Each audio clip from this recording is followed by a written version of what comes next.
again. Morning. Yeah.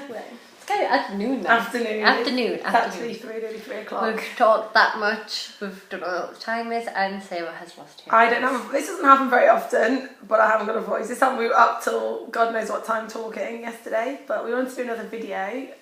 Yeah, well, we're here together. Yes. Today's video, we're going to talk about what recovery means for us. I think we've done our own separate pieces on this, haven't we, in videos, but I think, like we said in our last video, that recovery is unique for everybody. There's things that will be the same, but nobody's going to have exactly the same carbon copy of your recovery. But for me, personally, one of the biggest things is that I'll be free from it, that I can do what I want, that no one will dictate, like, whether I can go for a meal or whether I've had too much. Like, it'll be, intuitive, that I will know, and I will trust myself. So it's kind of trusting myself and that freedom to do what I want and believe that it's okay to do that is one of the biggest things for me. I suppose it means that, I won't have anxiety about meeting people, or I won't have anxiety about going to stay with people, or letting people cook for me, or I don't know, or Rachel making me her phyllo spinach feta tarts that she said she's going to make me, and it's me. I like the idea of it, but I'm still working on being able to let somebody do that for me. So I suppose recovery for me will be freedom in the sense of food, and freedom in the sense of living the way I want to live and not feeling judged by Anna. So freedom's massive. Recovery for me is like being myself, like finding Rachel again, because she was lost, because it was more Ursula that was taking over, I guess, and being in control. So being recovered means being me, finding myself again, and being independent, not having a critical voice that dictates what I can and can't do, who I can and can't see, or what I can and can't eat. Like, now I can do whatever I want, really. Come down, visit Sarah. Eat whatever I put on her plate. Eat whatever she puts on my plate. I guess it's more like the freedom of knowing that there's no constraints to do what I want to do, and that I don't worry about being invited out somewhere and stressing about having to have food. Like, I go out for meals, people's birthdays, leaving days at work. I've been on dates, going to restaurants. I think we're talking about relationships and dates. Like, I know that recovery to me will be the fact that I can do everything Rachel's just said. Like, someone goes at work, like, do you want to come out for a meal, or do you want to go for drinks? And it's, it's not that voice that's saying, well, no, you've got to go home and have exactly what's on your meal plan. Rachel hasn't got a meal plan, and I still have a meal plan. And this weekend, I've noticed that, again, that's something that obviously I want to work to not having, because, I don't want to have to go, God, I've got to eat that because it's there. And again, freedom, but like you said, going out for drinks or dates, like, guys, you don't want to sit and go, well, I can't go out on a Tuesday because, I can only eat the food that's in the fridge. And again, freedom, isn't it? Yeah. Like, there was a guy I was dating last year, and we went out for food most times. One time we even went to the pit for a meal, and then went to the pictures and had pick and mix. That was quite a big thing. Having both. Yeah, doing challenges, I think. Yeah. But I suppose it's, like you said, like, it's that critical person that you've got to kind of quieten, and recovery means that, I suppose, you're the loudest voice in your head, and you're the dictator, and you're choosing what you want to do. There's no one saying, no, you can't do that.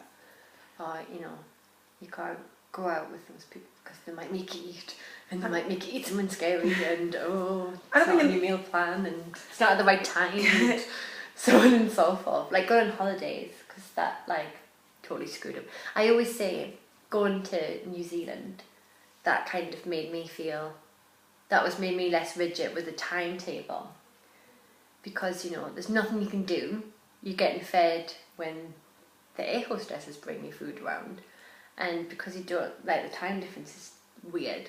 Like, you end up having breakfast twice or something, because it's breakfast in Europe, but then you're in Asia and it's breakfast time there, and they keep you at that kind of thing. And I just had to get on with it, because I was there's nowhere else I could go, because we're on a plane. I suppose it's not being so obsessed with the structure and eating disorders can become quite habitual. They can become quite like doing things at certain times, you know, all your rules, all the food rules, the time rules, the who you're eating with rules, and what you're allowed and when you're allowed it. And I think, again, like you said, like I think going to somewhere like on a plane, like, you know, someone's thrown, you're not in control of that situation. It's about accepting that you can't be in control all the time. Like you can't, you know, you can't say to somebody that's cooked you a nice meal and you go on a date, well actually I'm going to serve it myself because you won't give me like 5 teaspoons or something, or you've put too much mashed potato on or whatever. And it's like, you know, that's not normal. And I think for a lot of people, accepting a certain amount of recovered, for me, like I could quite happily live like the way I am, but it's not recovery and it won't be happy. Like you think you can happily live with keeping your eating disorder satisfied and keeping you satisfied and keeping your team satisfied, but you aren't satisfied though. No, and that's not recovery. And for me, well, it might be for some people, and some people that's all that matters, the recovery being stable. But for me personally, recovery is more about that not even being an issue. Like it's like recovery, some people might be always being on a meal plan. For me it won't be. Like I can't stay on a meal plan forever, I don't want to. I think it'd be a bit awkward.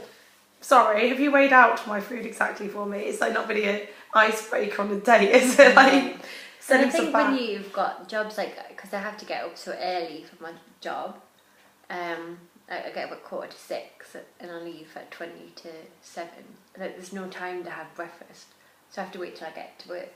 So that's like a completely different time. So you're used to eat. Yeah, I suppose I'm working in bars as well because it's like night time. So my main thing, I was like when I was ill, I was at the end of teenage years. And when I started uni and I had a job, I think one of the big things that pushed me to recover was wanting to be independent. Because I hated that, I have to be back by such and such a time because then I have to have my tea. Instead of just like staying out till later and coming back and having your tea at 8 rather than it has to be at 5. Yeah. Like that kind of thing. And I was like 21 and I was like, well, not 21 because I went to France, but 20 anyway. And didn't want to be told how much I had to eat by my mum or what time I had to be. I wanted to decide. I wanted to go out all day with my friends, have a sleep at people's houses and not have to be back. I think it's, again, freedom, isn't it? Yeah. Freedom, independence, whatever you want to call it, like from your eating disorder, from rigidity, from life that's like so structured. And for me, when you don't care, like it's carefreeness, isn't it? And like just kind of just going, you know what, it doesn't matter. And it's also, for me, it'd be a bit more calm. Like I see as recovery, when I'm fully recovered, would be calmer. Like it has got calmer and there's so much going on in my head. I need to be able to switch off from that and just go, you know what, Sarah, it doesn't matter. It doesn't, you know, breathe. It, you know, you've made a mistake or that hasn't gone right or you've changed your meal plan, but not question why all the time. Just kind of be satisfied knowing that it's just happened for a reason. It is like carefree is a good word as well. It's like, you know, I can go on holidays and be in my bikini and I really don't care what people think or, you know. Or have an ice cream if you want an ice cream. Yeah, have ice cream if I want to have an ice cream. It's hot. See, because I say, I'm at this halfway point. I'm at a point where I'll have an ice cream, and I think there's a difference. And this is where I can see talking to Rach, it helps me because I see where I was, where no way I'm not having ice cream, can't have ice cream, to now I can have ice cream because it's on my meal plan, and I feel like I can because I've had it before, and I'll think about it and I'll stress about it, and I'll think all the reasons why I can't have it and all the reasons I can have it, and there's this constant argument going on. But for me, recovery is when that bit stops and I just have an ice cream. Because you want an ice cream. Yeah, so basically everything in my head will shut up, it'll be less fuzzy and I'll just have what I want because I want it and I know I want it and I know it's not bad and there's no good and bad, and it's that kind of accepting for me that things aren't black and white. I don't know. There's loads I want recovery to be like. I just want... Recovery's and it's getting there, like, obviously, but... Recovery is awesome. You get to go and let people go travelling. You can do whatever you want to do. You get to come to Stafford. You get to come to Stafford in the snow. It's still snowing. You get to beat the snow. She's got to beat it to get home yet, though. Yeah. But yeah, it's just like, you know, you can do whatever you want to do when you're recovered. You can stay in if you want to. You can go out on nights out. You can read. You can say no. You can say no, which, yeah. I'm giving it evil there because she needs to learn to say no and slow.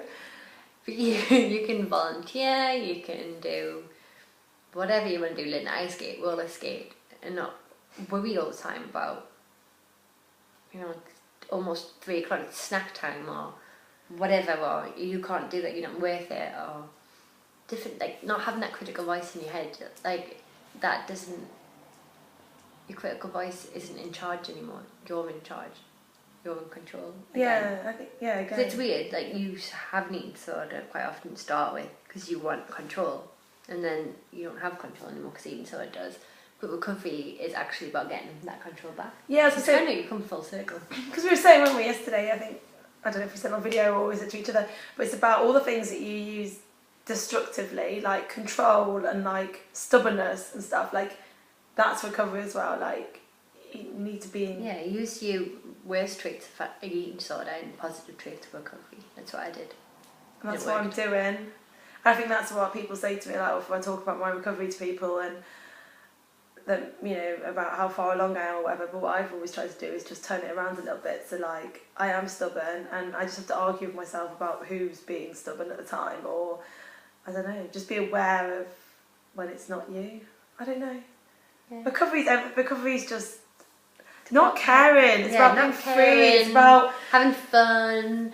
It's about, you know, not stressing, like not like, oh, like I frustrate myself. I don't know about you guys, I really do my head in when I sit there and I'm like stressed about everything, and then actually it's not really a big deal, and I'm like, if I just stopped that stressing and that anxiety and that kind of, I save myself so much crap. Again, and that's what, that annoyance of myself is what we were talking about yesterday about personification, about I take that away and I do think that all that crap and all that baggage and all that thought, that's all Anna. Yeah. And that's why you direct that kind of frustration at that thing. And you want to pack up a suitcase with all that stuff in it. Yeah, just, oh, it's so frustrating. I think recovery, I get really, just not wanting to anymore. No, and I think for me, recovery is that frustration with God, it won't matter, and Anna won't matter, and all this, you know, think how much space you have in your head. Like already I know, like from this time last year, like the amount of stuff I have time to think about. Yeah, like we were talking about when we were both really ill. We couldn't concentrate on books, like we'd read kids' books because anorexia takes over so much, and because you've got no concentration and no energy. Not enjoying films. Yeah, you can't enjoy. I didn't enjoy music. I have to say that. Like it was if Ursula didn't want me to silence it. If I had music on, then I wouldn't be able to hear it. So there was like months that I went by that I didn't listen to any music.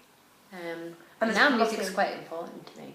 And I use music in a certain way, like as well, like to block out thoughts. So like when Anna wanted me to think about Anna stuff or whatever, I try and block it out with music, and you get into this battle with yourself, and it's, you know, it's enjoying films and books and, you know, music and friends, and, you know, you'll sit with friends, and yeah, you might be able to sit with friends with your eating disorder, but you've always got your eating disorder watching you in the corner, judging you for what you're doing, and recovery is not having that person like in the corner at a party telling you can't have a good time or you don't deserve a good time. And yeah, I just think that eating disorder takes away so much stuff. Yeah. And you know, and I suppose it's the same, I can't really talk about bulimia because I've never been there myself or whatever, but I think as well with that, it's like, you know, not feeling so guilty all the time and not feeling so bad or not feeling so worthless. And you know, for me, recovery, you'll appreciate all that. I don't know. Yeah, you will. You will. You know, and everyone will get there, and you will get there, and you know, people like Rachel have got there, and it's, you know, Rachel's no different to any of us. She's no different to me in that you've just got to have the courage and the strength and the determination to do it yourself, and no matter how hard it is. And a lot of people I've spoken to before, a lot of people I've spoken to on text or phone, I've said to them that what keeps me going is even when it's really, really, really, really crap and hard, I don't lose sight of the fact that I will beat it. Yeah, there's a better ending. There's a better ending maybe for me. You have to go through the bad days to get to the good days. You do, and you know, and sometimes it does get worse before it gets better because you have to do so many challenging things at the same time and think about so many thoughts. But it's like a process. You will get there. You will, and you know, don't look back. And I think that I'm really massive, like, honestly, ambassador of not looking back and, you know, comparing and rose tinted glasses. Like, don't ever think your eating disorder was good for you or what the good parts of it. And that's one of my New Year's resolutions, is to not look back at my eating disorder with rose tinted glasses. No, she needs to read my blog. What anorexia is really like. You do it and you forget. You think, oh, it was so much easier when I was anorexic. It's not. No, it's not. You're just thinking of all the good things. It's like when you see an ex-boyfriend, you're like, oh, he loved me and he brought me flowers, and well, the time he was an idiot to you, or the time he didn't come home when you said that he was going to come home, or the time he, was texting another girl. Like, you always look back and remember the good times, which is good in some ways, but in others, you need to remember how crap and evil all actually is, and manipulative, and not idolise it, because it's always you sort of lying to you about that. Yeah, new best friend. That's all I have to say. Lies. Yes. And that's it. No more. Just lies. Yes, well, sadly, we will have to go because Rachel's one coming has to get my train home. I'm hoping that the snow comes down so quick in the next half an hour that she just gets snowed in. She's kidnapped by me. And she stays unkidnapped. So if you don't see Rachel in South Shields ever again, it's because she's in Stafford. And yeah, come join us for flat. I'll get a brew on. Yeah. And on that note, see you later.